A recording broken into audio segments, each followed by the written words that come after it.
kidding. We ain't got 38 more songs to get to sing, though. We'll do it fast. No, boys, I'm going to tell you something. I know we have one more scheduled, but I want to go. There's just something come across here. These people, they hand clapping, man. I believe they're happy. I believe they're happy. I ain't seen near as many hands doing this right here. They're clapping because it's about over. Yeah. Well, I guess they are. But what is that song that we have just, we recorded it, but we hadn't ever really sung it out. Something about the streets, feet touch the streets. That's close enough. Is that the name? I didn't get it right. Well, maybe you'll know what that streets touch the feet or feet touch the streets, okay? Whatever it is. Let's go with it right here, okay?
Thank you so much for allowing Georgia to come worship with you this morning. It has been a blessing to us, always is, to come here. And yes, we are looking forward to the food. Derek mentioned this, but we are part-time singers and full-time eaters, so we are ready for that. Pastor, if you don't mind, I'll ask you to be making your way down front. Folks, I want to share a testimony with you, those of you that go to the food factory and heard this. But I'm going to share it with you and everybody else again this morning. Back in 2021, August of 21, I had a severe case of double COVID pneumonia.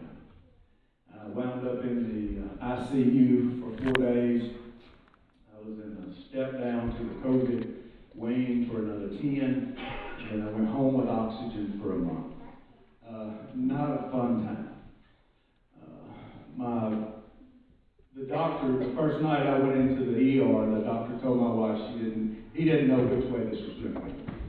So very scary situation. But the good news is God knew which way it was going all along. And I just praise Him for that. But I want to tell you, I experienced something I've never experienced in my lifetime. I've heard other people that had experienced it, but I personally had not. But this happened to me. Now, folks, what I want you to remember is this is a time of COVID when nobody could go to the hospital. My wife couldn't come see me. My children couldn't come see me. There was nobody. I was just up there by myself. The first night that I was in the ICU, they had me on my stomach. If you know anything about COVID, they want you to lay on your stomach. I had tubes everywhere. When I began to get better, I went back and I counted up, and I was actually getting stuck 18 times a day. It was a pretty severe case. But this first night, they had me on my stomach, and I was very uncomfortable, tubes everywhere. You know, Pastor, I didn't know what I was going to do.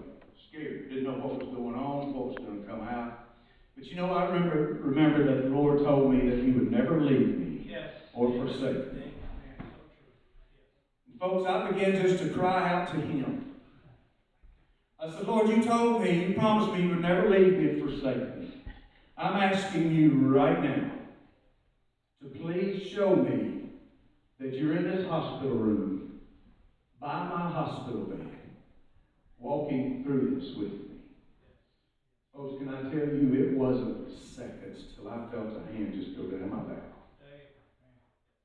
You can believe that or not, I know it happened. And I know without a shadow of a doubt, that was a touch of God. Let me tell you what He did for me. I'm a naturally anxious person. Okay? Look up anxiety in the dictionary, my picture, right there. So to be in this position, normally I would have torn the hospital apart, just been all over the place.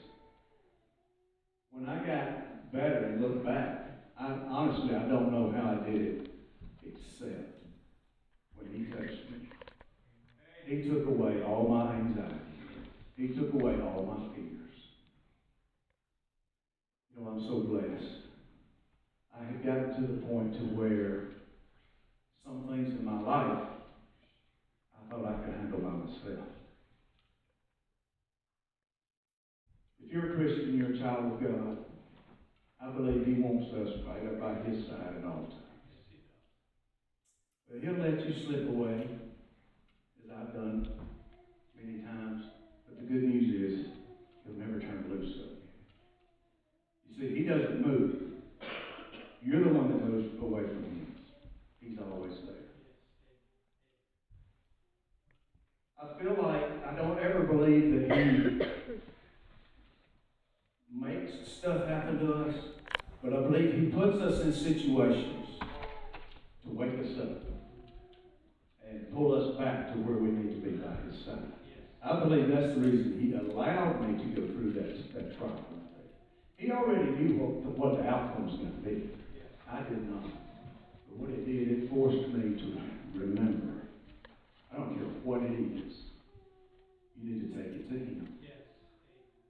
And if you're here this morning and you have anxiety like I was talking about, all you can do is lay it at His feet. Put it in His hands. And He will take care of it. I'm so blessed this morning. Terry and I, we're just tickled to be back because here neither one, at one point over the last 2 years, had no idea whether we would even be here. And for Him to lay His hand on us and say, I'm not done with you guys. And now He's allowing us to do what we love to do for Him once again. Folks, I want to sing this song, but I want it to be an invitation. Don't wait on a major event to come into your life for you to wake up and realize that you're not as close to the Lord as you need to be. If you're not saved here this morning, if you don't know the Lord as your personal Lord and Savior, don't know a better time than today to get that done. He's waiting on you. All you have to do is ask Him to come into your heart. But if you stray away from God, He's also wanting you to come back. The song we sang a while ago, and this amazes me. Your cries have awoken the Master. The part where it says, He hears your cry. It amazes me that He knows each voice when you cry out. Yes, He does. And I'm telling you folks, I don't care what you've done in the past, He will forgive you. Yes, He will. And He'll look forward. I'm going to ask if you will, as we sing this song, if you'll all stand. Pastor, if you'll come to the front. This song is my testimony. And when you listen to the words, you'll understand why. It simply says, sometimes it takes a minute.